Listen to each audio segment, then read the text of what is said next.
stream, which I assume will be where it's supposed to be. Oh, yes. Alright.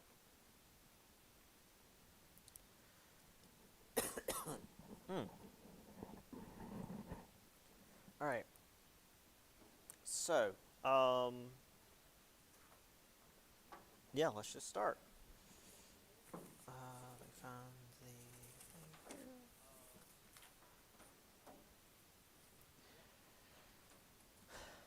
So, starting with the first part here, we talked about some different waves of immigration. What were some countries that were involved in the second wave of immigration to the United States?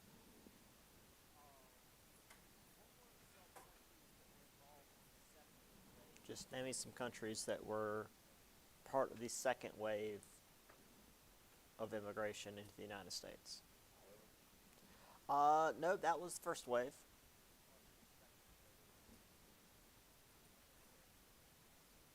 Because there were two very separate, very distinct geographic regions of the two waves.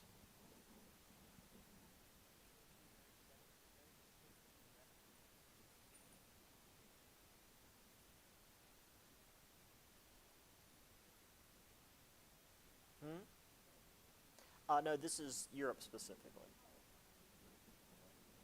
Germany was also first wave. Russia was second wave.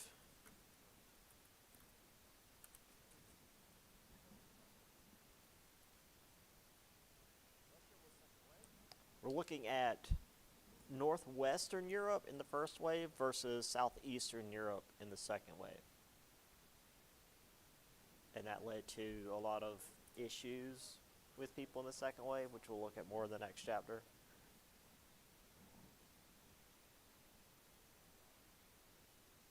So, or some of the like southeastern European countries.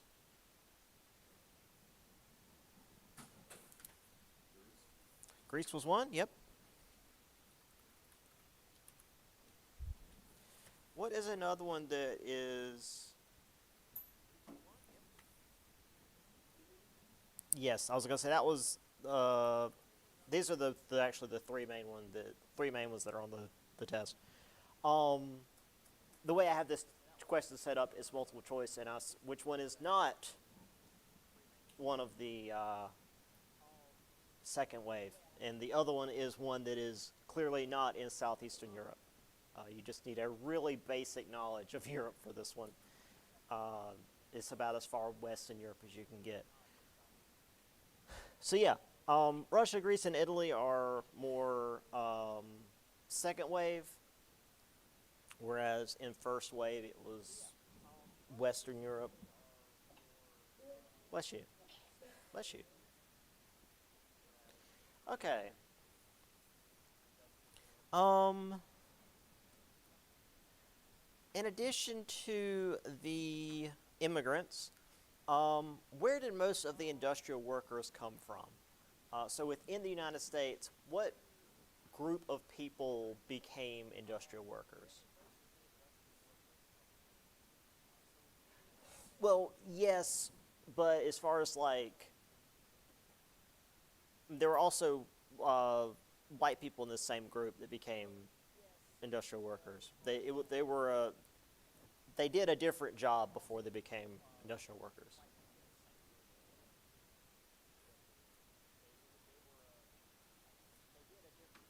That's really what most people did before industry. Farming, yes, they were farmers. Farmers became industrial workers because they were really, I mean, for the most part, like the most when it came to the population, and also due to industry and dropping food costs, they were losing money, so they had to go somewhere else. Okay, where are we at? Unions.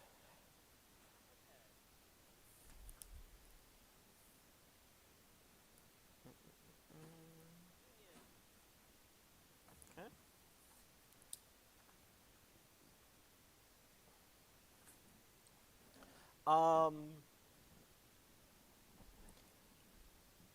what was the first powerful union? Oh, excuse me, I got gas this morning. What was the most powerful union in the United States? It was the first union we talked about.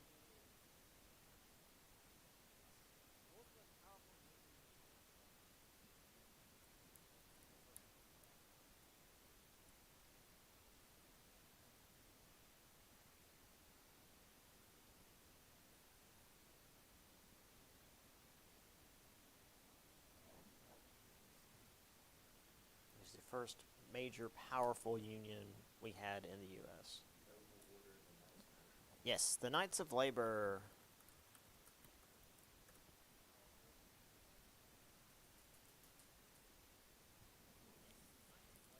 I just have Knights of Labor on the test because I couldn't fit noble order.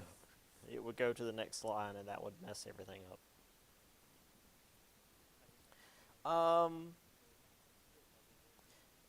At what rally did an anarchist throw a bomb which turned public opinion against the Knights of Labor?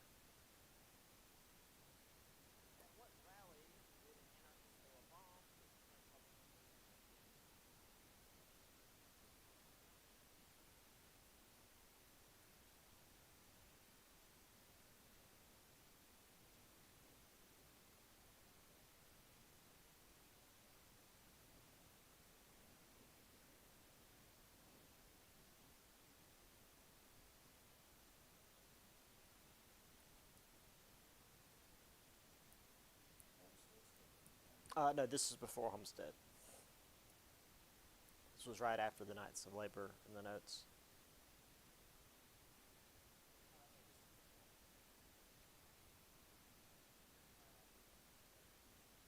This was a rally that turned public opinion against the Knights of Labor. Yeah, the Haymarket Square rally. Oops.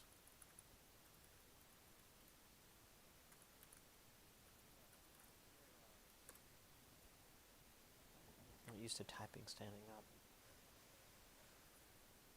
Okay. Compared to the Knights of Labor, which union was more than happy to use strikes to get their way? Yes. The American Federation of Labor. Oops. American Federation of Labor, AFL. Which is a wonder that the Knights of Labor got anything done at all without using strikes, considering that unions had no legal protections at all back then. Um, where did a major strike take place against one of Carnegie's steel plants after wages were dropped, which resulted in a trade of gunfire with Pinkerton agents and barges?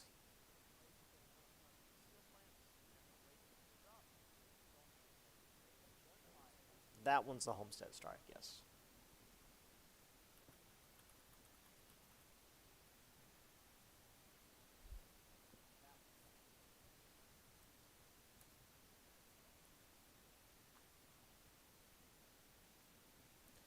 And finally, for the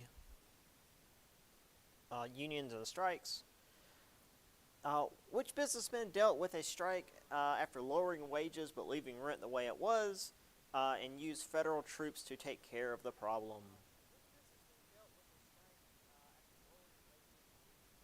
So who was the businessman that the strike was against? Was that he lowered wages but kept rent the way that it was because people were living basically at the plant? It wasn't Carnegie. No. Hmm. It wasn't Frick.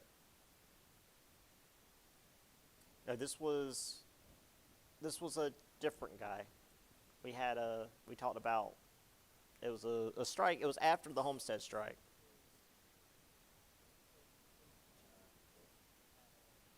Who? No, he was part of the Homestead strike. Now this guy owned the factory. owned the people's living spaces, lowered the lowered their wages, kept the rent the way that was, and when the strike happened, instead of calling in the Pinkertons, he just called in federal troops. Wasn't Rockefeller. Pullman, yeah, this was the Pullman strike.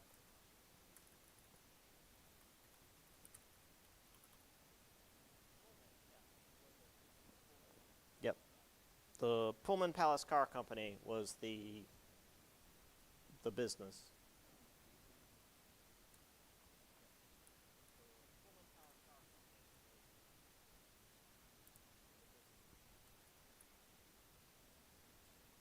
All right. Apparently, when I wrote this the first time, I had more than one answer in mind, but I only have one question for this. Um, where was the world's first roller coaster built in 1884?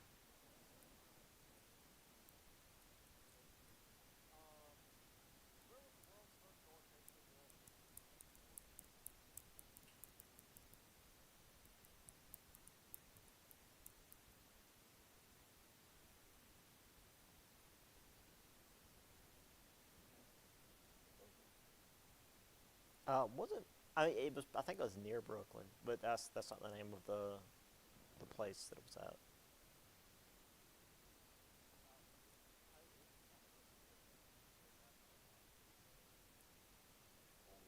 Coney Island. What state?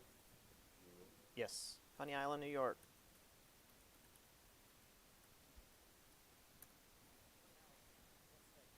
Coney Island was where we had the first roller coaster, which was pretty tame by modern standards, but still back then was a pretty big deal. All right.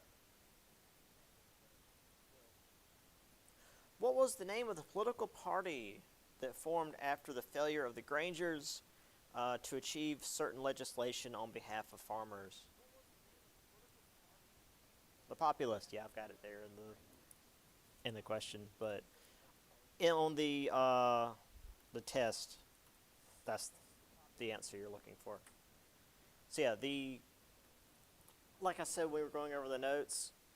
The Grangers don't lead directly to the Populist, but there's enough of a through line that I wanted to include that. So you had Grangers, and then Farmers Alliances, and then Populists. So because they were all helping farmers.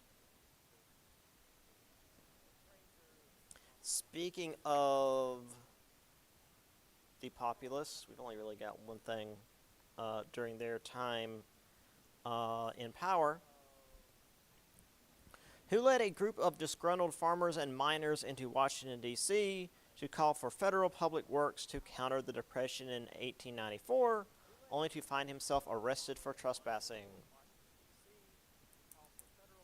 He was also a populist, just by the way.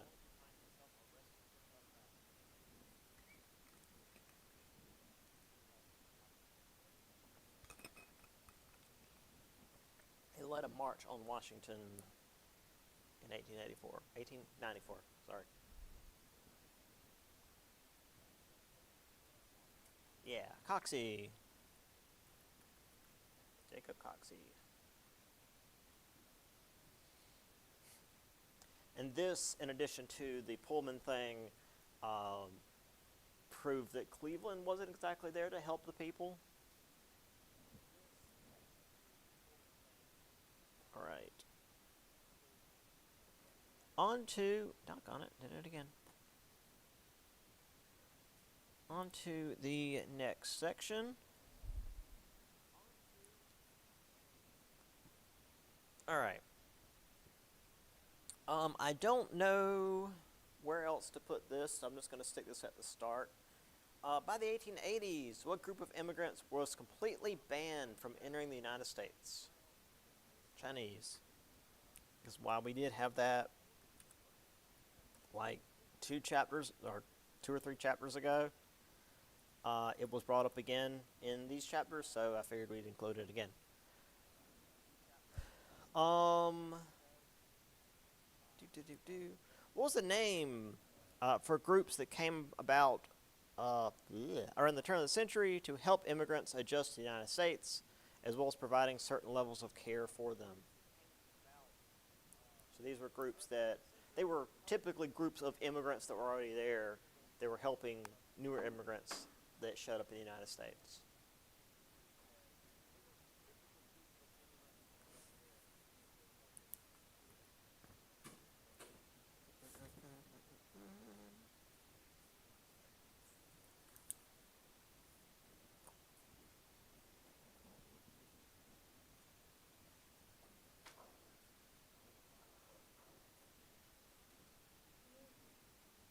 Um, these are groups that came about to help immigrants adjust to the United States and provided certain levels of care for them.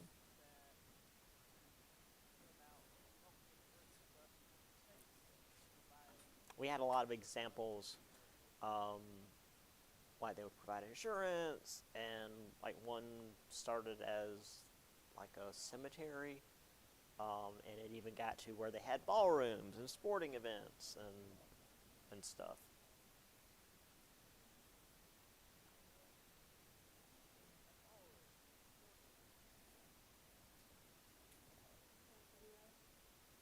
What this is setting out, yes.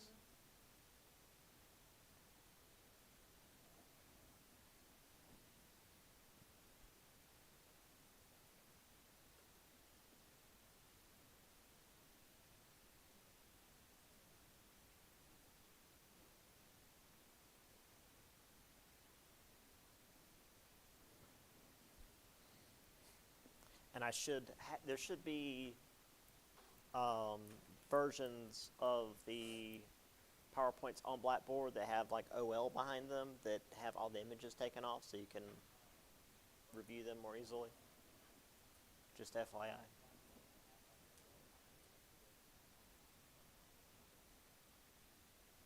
So yeah, so what were the groups? Um, Typically previous immigrants that were helping the newer immigrants adjust.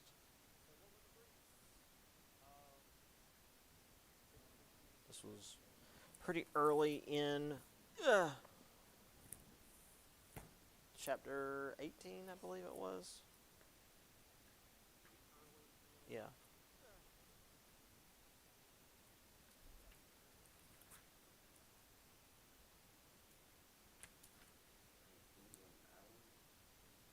No, these are groups that were helping the immigrants. England certainly wasn't helping anybody.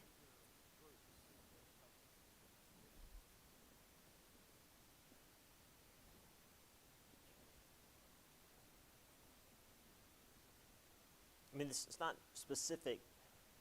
It's a name for the groups, not specific names for groups. Yes, mutual aid societies.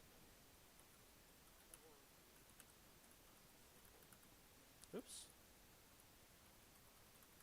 Yeah, mutual aid societies.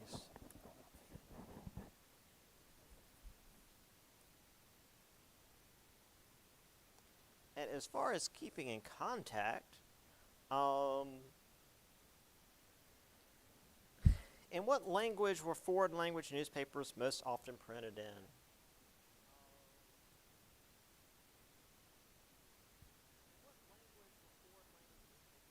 Wasn't Italian. There was a group of immigrants that were far more numerous than Italians.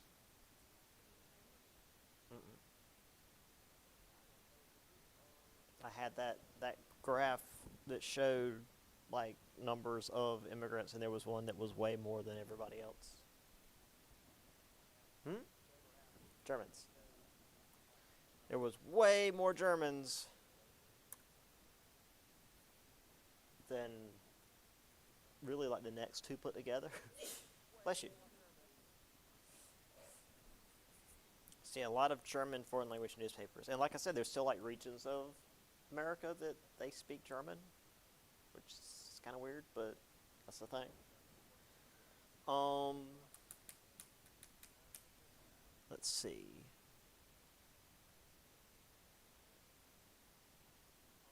Okay, yeah, that's the next section. So,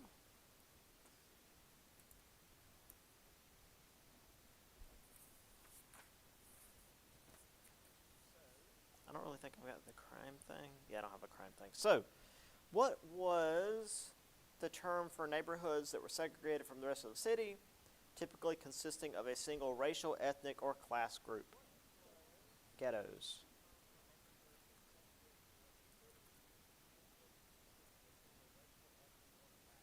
It was the way that the immigrants were typically kept separate from the rest of the city.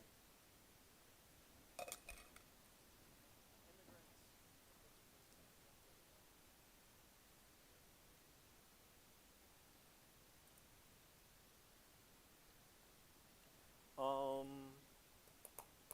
Oh wait, I think I do have a. Oh yes, I did have a thing for crime here. Do, do, do, do.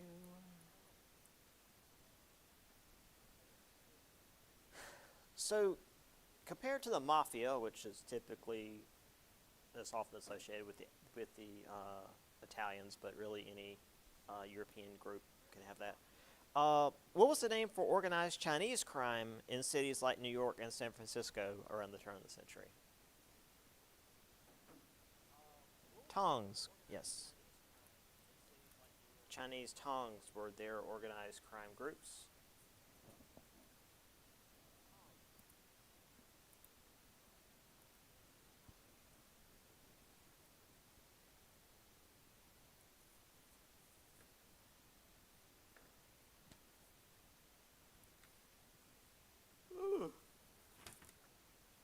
Okay.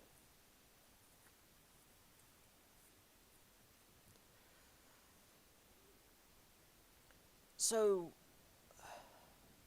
what was considered, well, there were a lot of supposed reasons, but what was really the main underlying reason why Eastern Europeans were seen as inferior immigrants compared to those in the past? Because while they were considered, quote, not white, like a lot of them were literally from a region called Transcaucasia. So skin tone was hardly a reason. What was what was really the concern for Americans when it came to Eastern Europeans?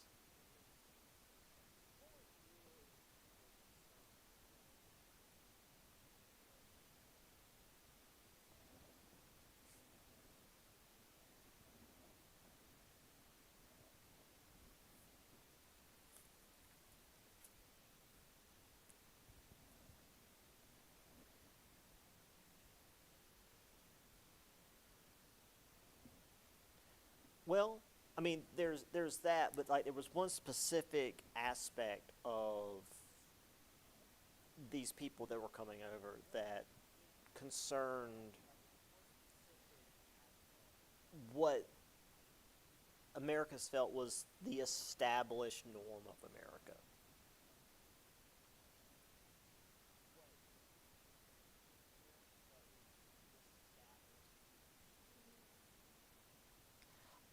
Let me see. Uh, what was the main reason that Eastern Europeans were seen as inferior immigrants compared to those in the past? So compared to like Western European immigrants from places like England, especially, and Germany as well. Then you have from places like Poland or Russia or Italy. Italy's especially a big one.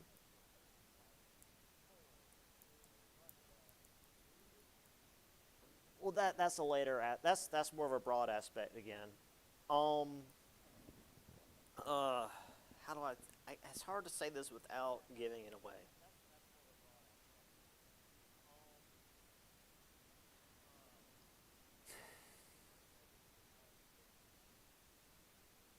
Let's see if you guys can get the example that I gave to my class yesterday. What specific person lives in Italy? Like, what one important man lives in Italy?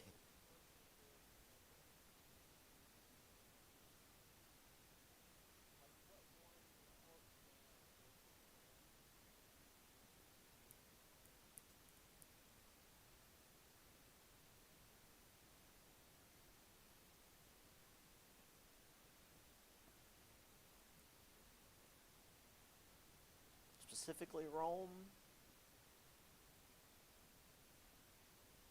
No. The Pope. The concern was religion, because America is largely Protestant, and the groups from Eastern Europe were not. So it's like, oh no, they're going to come and ruin our Protestantism. Like that was the issue.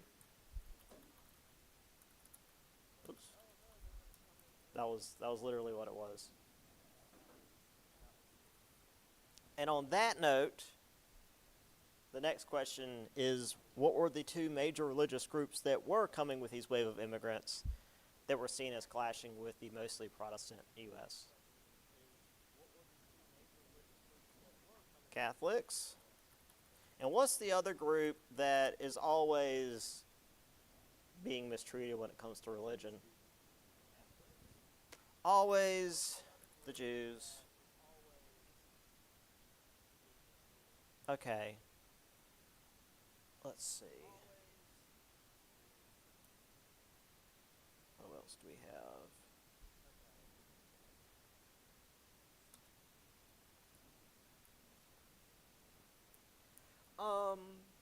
The name for the belief that foreigners pose a serious danger to one's native society and culture.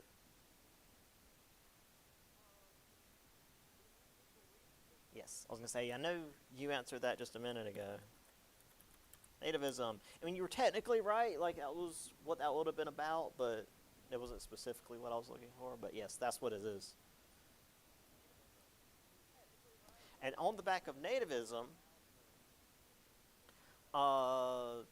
what is the pseudoscience that advocated for biological engineering to ensure that desirable races continue to grow while sterilizing those seen as unfit to reproduce?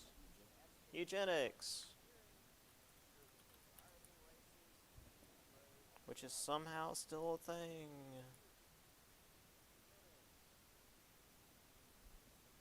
Yeah, I think that's it. Oh no, that's not it yet. Doodle-doo. And then, pulling away from that, who wrote the play The Melting Pot, which gave an idealized version of immigrant assimilation? And I'll give you guys the hint that I always give my class. He has the most Jewish name I think I've ever heard. Israel Zangwill. I mean, a name like Israel, come on. Also, Israel, this country didn't exist yet. It was just an idea. But his parents knew what they were doing. Okay. Ooh, Will. W-I-L-L. Sorry. All right. And one more for this. Who wrote The Souls of Black Folk, which also aptly described what all immigrants felt in America, neither totally of their homeland or of this new country? Yes. W.E.B. Du Bois. E.B. All right. All right. Spell check is just wrong.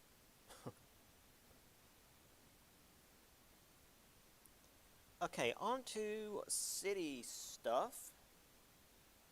Let's see. Before 1880, what was typically the tallest structure in a town?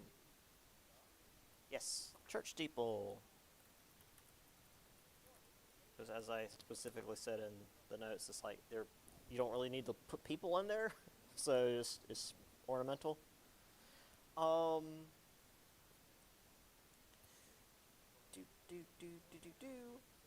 What was the name of these larger structures, which were up to 10 stories, that were built using cast iron, but were soon eclipsed by later steel structures?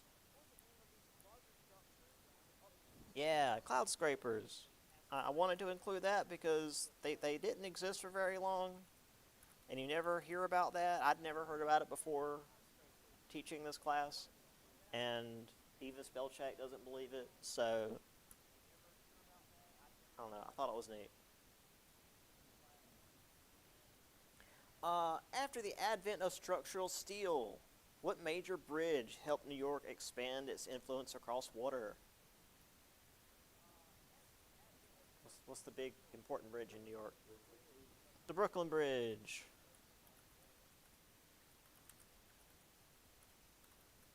If you've ever seen any movie that takes place in New York, you've probably seen the Brooklyn Bridge, because that's a that's the bridge in New York.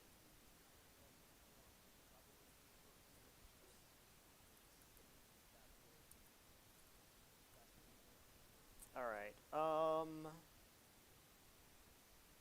Besides structural steel and electric elevators, what invention allowed for buildings to rise even higher than 30 stories?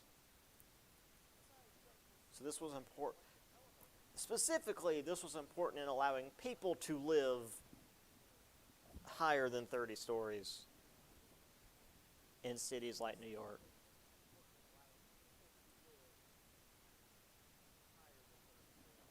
Oh,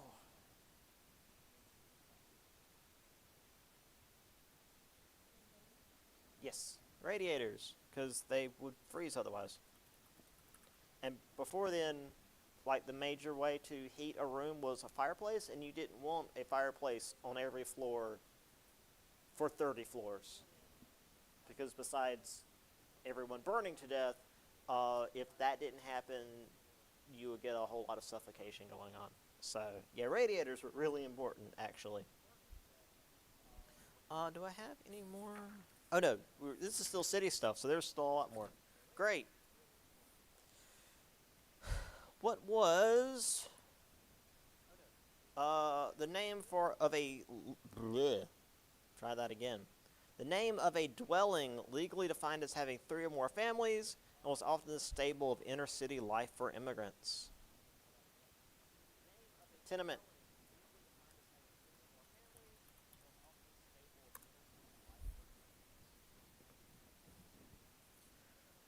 What was a business that used tenements to make the best of cheap labor and to avoid factory regulations?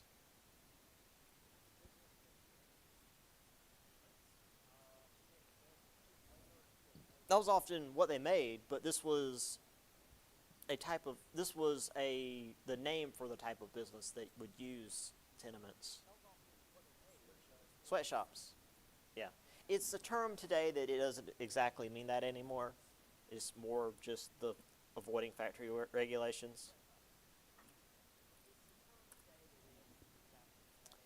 Uh, Speaking of factory regulations, um, what was the name of the factory that experienced a fire on its eighth floor, resulting in 146 deaths due to a locked exit door and the inability for fire engine ladders to reach that high?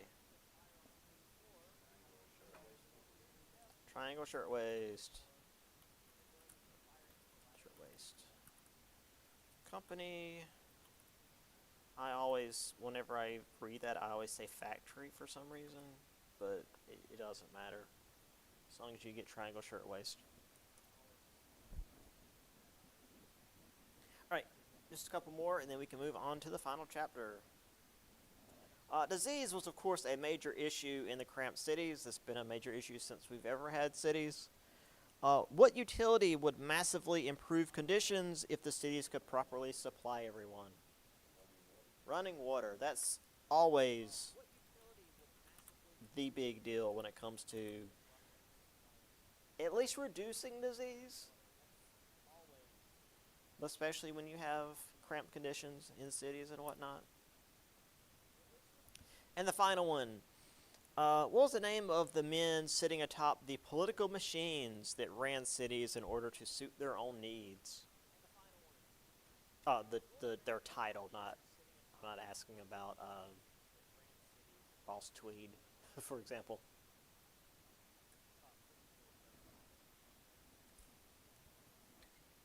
Yeah, they were just called bosses. I realized I just gave it away because I can't say Tweed without saying Boss Tweed. Yeah, they were just called bosses, which, uh, oops, again, just sounds very mafia because they weren't that far from that. Okay, let's start looking at progressivism as we get closer to the end of the test. Let's see what's over here. Okay. From what group did progressives most heavily borrow when creating their goals? So it was a group we talked about earlier. Yes, populists. Yeah, the progressives were borrowing from populists in a lot of their ideas, as we saw throughout this chapter. What term basically meant that its ideas we measured by their practical consequences, and knowledge came from experience rather than doctrine? No, laissez-faire is leave it alone, and that's free market. This is one of the early tenets of progressivism. Ideas measured by practical consequence, and knowledge came from experience. Yes. Pragmatism. Whoop.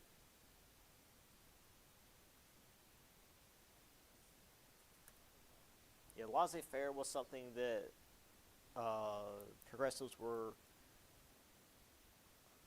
kind of against, at least in terms of like just letting the market do whatever it wanted, because it would typically lead to the capitalists all but returning to slavery.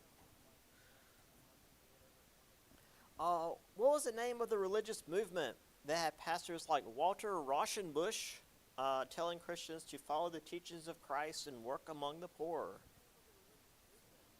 Social gospel.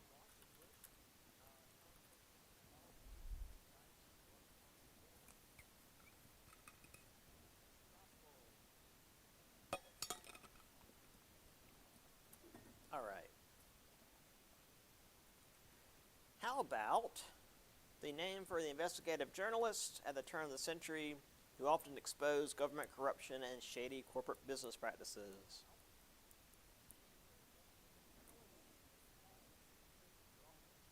Overall, yeah. Yeah, muckrakers.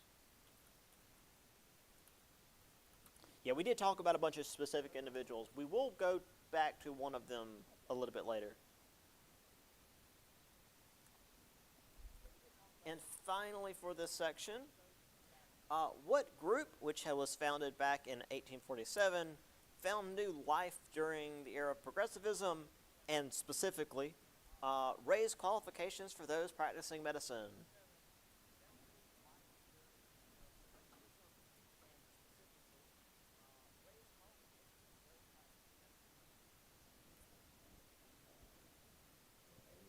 Yes, which is yes, American Medical Association.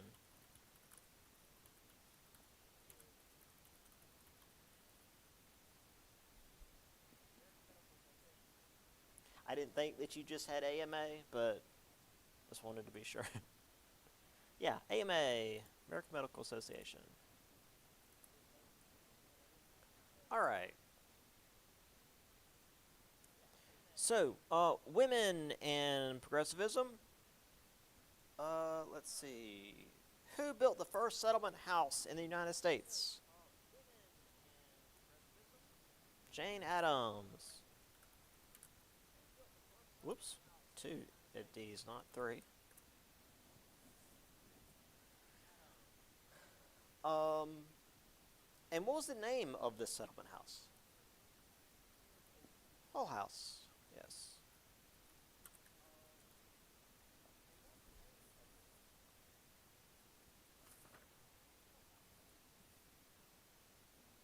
And this isn't in that section, but it's literally the very next section.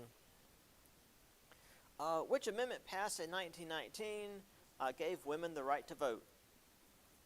The 19th. Yeah, it's literally, it was passed in 1919. So, and then after that is literally prohibition. So we'll just go ahead and move on to that. Wait, no, it's not. but I don't have a separate section on prohibition, so we're just gonna stick that in there. Um, Give me some names for the various prohibition groups. What groups were fighting for prohibition?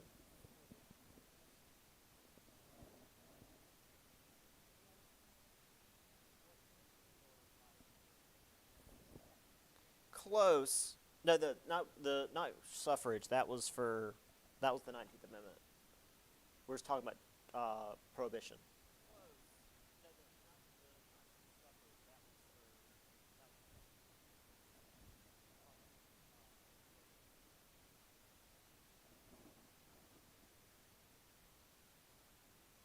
which is going to be a little bit later. We'll circle back um, to progressivism and African Americans because I don't have a separate section for prohibition. Oops. And women had a lot to do with this too. So, ah, yes, the Women's Christian Temperance Union. That's one of them. There's two more.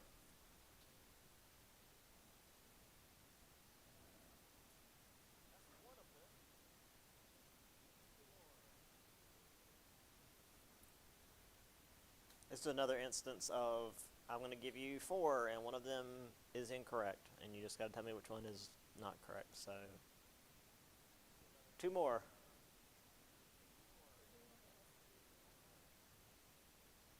Uh, I mean, yeah.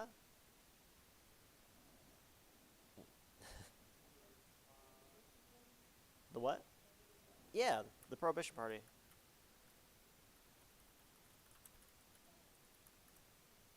And there's one more.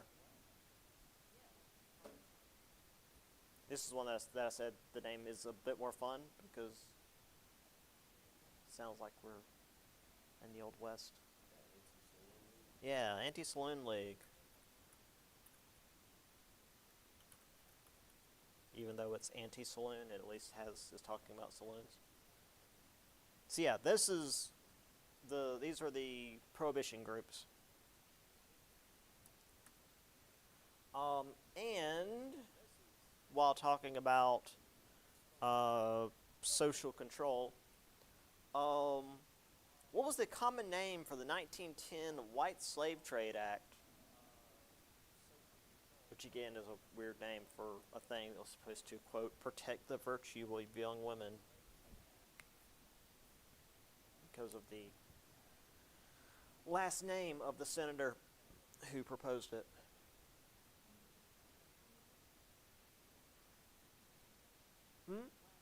The Mann Act. Yeah, it was the Mann Act. Okay, again, these are not specifically under this. It's a separate section, but I don't have a separate section for that. All right, circling back. There were a number of black leaders during the Progressive era who all had different views on how things should progress. Who suggested that blacks accept segregation and work on their own moral and economic development, though he did secretly fund court cases against discrimination? Booker T. Washington.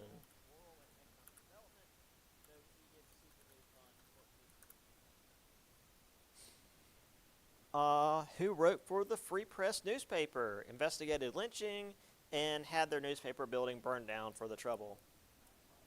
Ida B. Wells, who was in the muckraking section as well. And which leader wanted immediate suffrage and helped to form the NAACP? Du Bois, who once again we've already spoken of. All right. Couple of natural disasters. Is that? Yeah. What natural disaster destroyed Galveston, Texas in 1900 and helped to create the commission form of government? Uh, what's that? Yeah, different era. I mean, there was a flood, but it wasn't a flash flood. It was water. You know where Galveston's located in Texas? Mm-mm. Yes, it was a hurricane. Yeah, it was the Oh shoot, I'm losing my brain here. Yeah, storm surge. That's it. Yeah, the storm surge is the damage in a hurricane, really. Uh, what natural disaster wrecked San Francisco in 1906, which caused a major legal battle over creating a nearby dam and reservoir? There was a fire, but what caused the fire? Hmm? It's California, so yes.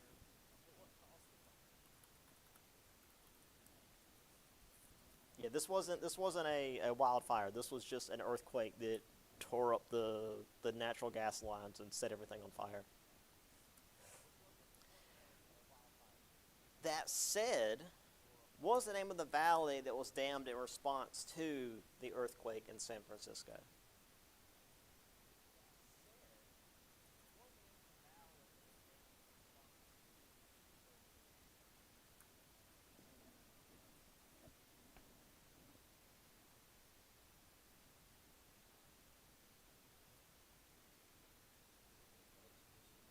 Yes, Hetch Hetchy Valley. Hetch Hetchy Valley. It's in Yosemite National Park. They created a reservoir and a hydroelectric dam. All right, and on to Teddy Roosevelt, because of course we had to talk about Teddy Roosevelt. All right. Oh, what was the name of the group of volunteers led by Theodore Roosevelt in Cuba during the Spanish-American War? Rough Riders. For some reason, they had trouble with that yesterday. What was the nickname that Teddy Roosevelt earned due to his strong anti-monopoly stance?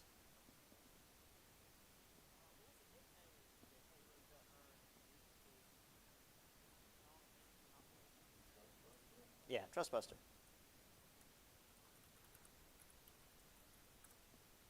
Going around busting up the trusts. I'm going to completely skip Taft because nobody cares about Taft. So after he came back from Safari and went on to uh, contest Taft for presidency, what was the nickname for his new progressive party? Close. Yeah, Bull Moose Party, because the big antlers. Bull Moose Party. Yeah. And finally, uh, who was the Democratic president who won the 1912 election, who actually did a pretty good job of continuing Roosevelt's progressive agenda? Wilson. Wilson won the presidency and actually was fairly progressive for a Democratic president in 1912. And that's it. And then there's extra credit, of course. But that's for you guys. Uh, and yeah, the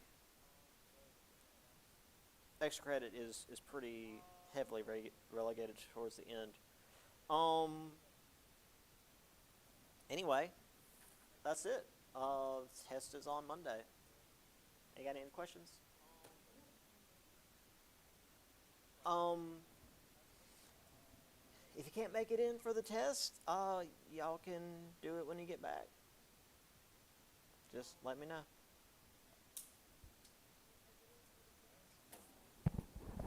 Anyway, and for you online folks, obviously it'll be up on Monday and it'll be up a week, so try to take it when you can.